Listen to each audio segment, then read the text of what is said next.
കർത്താവിന്റെ അഭിഷക്തൻ. ജനതകൾ ഇളകിമറിയുന്നത് എന്തിന്? ജനങ്ങൾ എന്തിന് വ്യർത്ഥമായി ഗൂഢാലോചന നടത്തുന്നു? കർത്താവിന് അവിടുത്തെ അഭിഷക്തനുമെതിരെ ഭൂമിയിലെ രാജാക്കന്മാർ അണിനിരക്കുന്നു. ഭരണാധിപന്മാർ കൂടി ആലോചിക്കുന്നു. അവർ വച്ച വിലങ്ങുകൾ തകർക്കാം, അവരുടെ ചങ്ങല പൊട്ടിച്ച് മോചനം നേടാം. സ്വർഗത്തിലിരിക്കുന്നവൻ അത് കേട്ട് ചിരിക്കുന്നു. കർത്താവ് അവരെ പരിഹസിക്കുന്നു. അവിടുന്ന് അവരോട് കോപത്തോടെ സംസാരിക്കും, ക്രോധത്തോടെ അവരെ സംഭീതരാക്കും. എന്റെ വിശുദ്ധ പർവ്വതമായി സിയോനിൽ ഞാനാണ് എന്റെ രാജാവിനെ വാഴിച്ചതെന്ന് അവിടുന്ന് അരുളി ചെയ്യും. കർത്താവിന്റെ കൽപ്പന ഞാൻ വിളംബരം ചെയ്യും.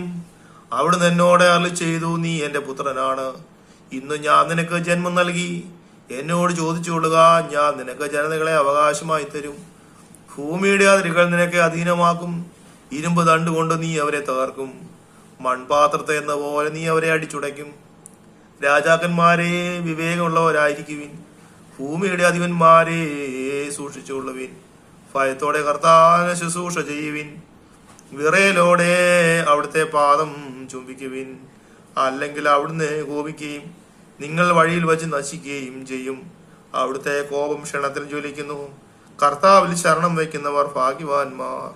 ദൈവമേ, നിനക്ക് സ്തുതി യോഗ്യമാകുന്നു. ഭാരിക്കുമോ